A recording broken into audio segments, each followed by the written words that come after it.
दिन का नाश्ता। आप लोगों ने आज तक नवब्याहता लड़कियों के ससुराल में होने वाली अजीबोगरीब रस्म और नियमों के बारे में तो खूब देखा सुना होगा।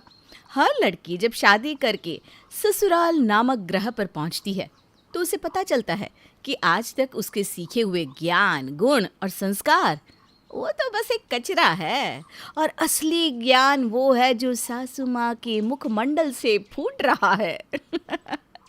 आज की हमारी कहानी भी ऐसी ही एक दुखियारी बहू की है, जिसके अलग ही तरह के दुख, दर्द और पीड़ा है।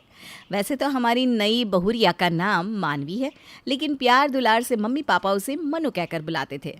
अब लाडली इसलिए भी ज्यादा थी कि घर की इकलौती संतान थी। घर में उसकी पसंद के बिना पत्ता भी नहीं हिल सकता था। खैर, हुआ वही जो सभी लड़कियों की नियति होती है।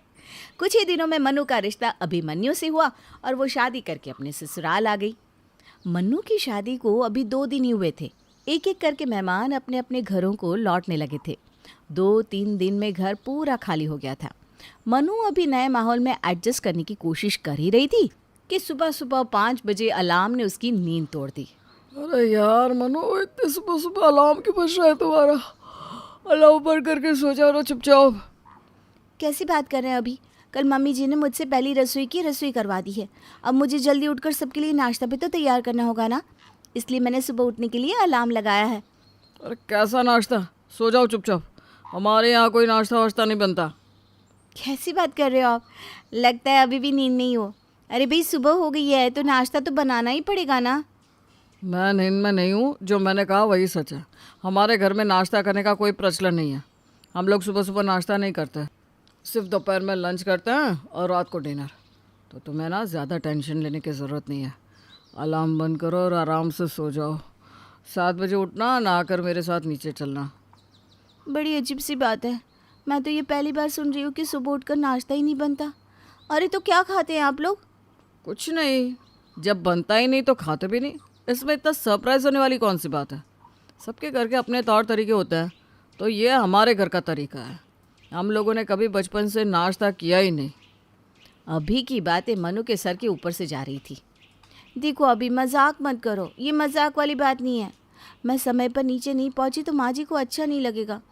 सच बताओ, जो कुछ तुमने कहा वो सब मजाक था ना? मनु की बात सुनकर अब अभी अपना सर पकड़कर बैठ गया। अरे यार, कौन सी भाषा में तुम्हें समझाऊं? क्योंकि मेरी हिंदी में कही हुई बातें तो तुम्हारी समझ में आ नहीं रही। सुबह सुबह तुमने पूरी नींद की बैंड बजा के रख दी। एक ही बात को मैं 10 बार से बोले जा रहा हूँ, लेकिन तुम्हें समझ में नहीं आ रहा।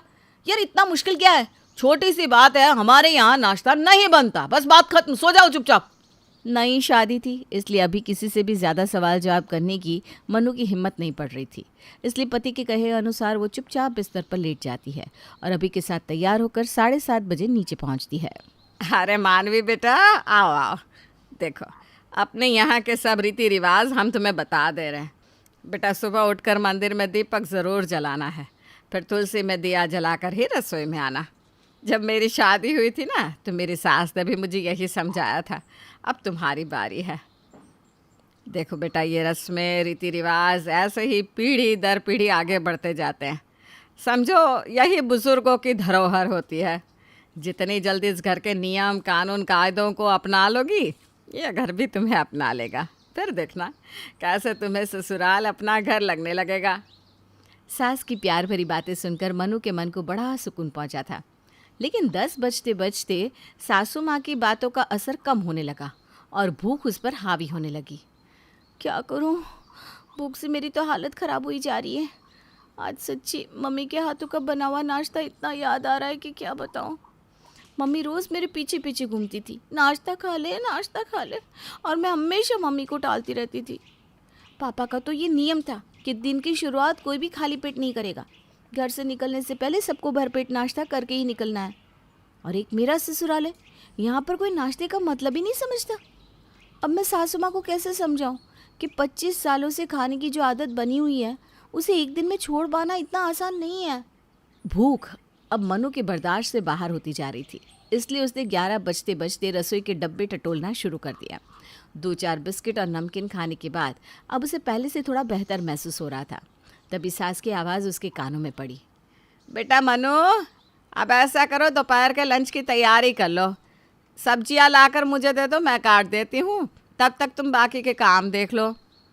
खाने का नाम सुनकर मनु तेजी से हाथ चलाते हुए खाना बनाने में लग गई। पूरे परिवार के लिए खाना बनाने के बाद दोपहर में 1:30 बजे उसने थाली में अपने लिए खाना परोसा। हे भगवान, आज तो वास्तव में थाली में रखा खाना मुझे साक्षात अन्न देव दिखाई पड़ रहा है। अब मुझसे बिल्कुल कंट्रोल नहीं हो रहा। मनु अगले ही पल खाने पर टूट पड़ी और झटपट सारा खाना चट कर गई। दोपहर के खाने का काम निपटाने के बाद मनु ने कुछ देर आराम किया और फिर शाम को 6 बजे सास कंचन के पास आई। माँ जी, रात के खाने में क्या बनेगा आप बता दीजिए। अरे इतनी जल्दी खाना बनाकर क्या करोगी बेटा? यहाँ रात में ना 10 बजे से पहले कोई खाना नहीं खाने वाला। ठीक है मम्मी जी, जैसा आप कहें। मनु खाना बनाती है और रात को 10 बजे तक सबका खाना डाइनिंग टेबल पर लगा देती है। मनु देखती है कि डिनर में सब ऐसे ठूस ठूस कर खा रहे हैं जैसे अगले दिन अकाल पड़ने वाला हो। अरे मनु, थोड़ी सब्जी दे दो और 2 रोटी लेते आओ मेरे लिए। आई एम सॉरी अभी, लेकिन मैंने जितना भी खाना बनाया था सब खत्म हो गया। अभी मुझे आइडिया नहीं ना, इसलिए गलती हो गई। कल से मैं ध्यान रखूंगी। कोई बात नहीं बेटा, हो जाता है कभी कभी। खाना खत्म करने के बाद सभी लोग सोने चले जाते हैं। रात के 2 बजे अचानक अभी मनु को जगाता है। क्या बात है अभी, इतनी रात के आप क्यों जाग रहे हैं? मनु प्लीज़ मेरे लिए कुछ बना दो, बड़ी ज़ोर की भूख लगी है। अभी प्लीज़ सो जाओ ना, ये कौन सा टाइम है खाना बनाने का? अब सुबह कुछ खा लेना। अरे यार, तुम्हें तो पता ही है नाश्ता हमारे यहाँ बनता नहीं, इसलिए हम लोग रात में हैवी डाइट लेते हैं ताकि सुबह भूख ना लगे। और आज तुमने खाना इतना कम बनाया था कि मुझे रात को ही भूख लग गई है। अभी की बात सुनकर मनु उठकर उसके लिए सूजी के चीले बनाने लगती है। अगले दिन सुबह, मम्मी पता है, कल रात में 2 बजे मुझे भूख लग गई। फिर मनु ने इतने टेस्टी चीले बनाए कि मज़ा ही आ गया। आपको ट्राई करने चाहिए। बेटी की बात सुनकर कंचन भी बहू की तारीफ करने लगती है। मनु को अभी पता नहीं था कि सूजी के चीले उसे कितने भारी पड़ने वाले हैं। अगले दिन रात को 3 बजे सास आकर मनु का दरवाज़ा खटखटाने लगती है। अरे माँ जी, क्या हुआ, इतनी रात गए आप यहाँ? अरे बेटा मनु, मुझे ना बड़ी कमज़ोरी सी महसूस हो रही है। तू ज़रा मेरे लिए 2 चीले तो सेक दे। अच्छा ठीक है, अब चलिए मैं अभी आती हूँ। बेचारी मनु रात के 3 बजे सास को चीले बना कर देती है और फिर वापस 4 बजे अपने बिस्तर पर आकर लेटती है। बड़ी मुश्किल से उसे 1 घंटे बाद नींद आती है, लेकिन सुबह 6 बजे का अलार्म उसकी नींद खराब कर देता है। नींद पूरी न हो पाने के कारण उसका शरीर बहुत थकान महसूस कर रहा था, लेकिन ससुराल में चाहे जितनी थकान हो, बिस्तर तोड़ते रहना भी तो संभव नहीं होता। सुबह 6 बजे फिर उसका डेली रूटीन स्टार्ट हो गया था। अब ये आधी रात को खाना बनाकर खिलाने का चलन हर रोज़ का सर दर्द बन चुका था, जिससे मनु की रातों की नींद हराम हो गई थी। 1 सप्ताह के बाद मनु की छुट्टियां खत्म हुई और उसने ऑफिस ज्वाइन कर लिया। देख, तुझे ना एक मुफ्त की सलाह दे रही हूँ, शादी से पहले अपने ससुराल वालों का खाने पीने का हिसाब भी चेक कर लेना। यार, ऐसा लगता है शादी का मतलब है मुंह पर ताला लगा कर रखना और सब कुछ बस सहते जाना। क्या बात कर रही है यार, ऐसा क्या हो गया? तुझे पता है मेरे ससुराल में नाश्ता ही नहीं किया जाता और डिनर रात 10 बजे के बाद खाते हैं सब।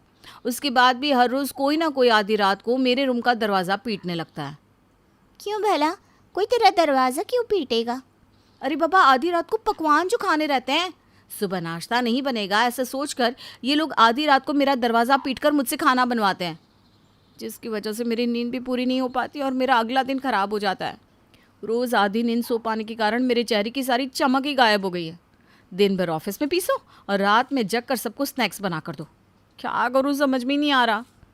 देखो, आधी रात को ये लोग तुम्हें इसलिए जगाते हैं ताकि उन्हें सुबह भूख का सामना ना करना पड़े। अब ना तेरे पास 2 ही ऑप्शन है। पहला तो तू शर्म लिहाज छोड़कर सामने से बात कर ले कि सिर्फ नाश्ता ना करने के लिए इतनी तिकड़म ना भिड़ाए, तू नाश्ता बना दिया करेगी। अरे आधी रात को बनाने से अच्छा है कि सुबह उठकर बना लिया कर। या फिर तू रात के खाने के समय ही थोड़ी रोटी सब्जी एक्स्ट्रा बना कर रख दिया कर। अब जो भी तेरे कमरे में आए उसे बोल तूने खाना किचन में रखा हुआ है, जाकर खा ले। मनु को सहेली की बात पसंद आ जाती है। अब वो सबको जी भर के खिलाने के बाद थोड़ा खाना बनाकर रसोई में रख देती ताकि आधी रात को लगने वाली भूख का इंतज़ाम कर सके। कुछ दिन बाद, बेटा ये ठंडा खाना रात में खाया नहीं जाता, और देख रही हूँ मैं तू आजकल रोज़ ही ज़्यादा खाना बनाकर रख देती है। मम्मी जी, मुझे सुबह ऑफिस जाना होता है। रात में उठकर कुछ भी बनाने से मेरी नींद डिस्टर्ब होती है, इसलिए मैं पहले ही बना देती हूँ। देखिए मम्मी जी, जैसे आधी रात को खाना खाया जा सकता है, तो सुबह उठकर क्यों नहीं खाया जा सकता? जो नाश्ता आप आधी रात को बनवाती है उसे सुबह खाएंगी तो सबकी सेहत में सुधार होगा और मेरी भी नींद पूरी हो जाएगी। बहू की बात सुनकर कंचन को एहसास होता है कि बहू बात तो सही कह रही है, इसलिए वो उसकी बात मानकर सुबह नाश्ता करने लगती है और इस तरह घर में खाने के समय में हुआ सारा फेरबदल अपने आप ठीक हो जाता है। रात में सब ओवर ईटिंग भी बंद कर देते हैं, जिससे ससुर जी के हाजमे की बरसों पुरानी समस्या भी खत्म हो जाती है। इसीलिए तो कहते हैं परंपराएं निभाना अच्छी बात है, लेकिन कुछ बदलाव भी अच्छे होते हैं।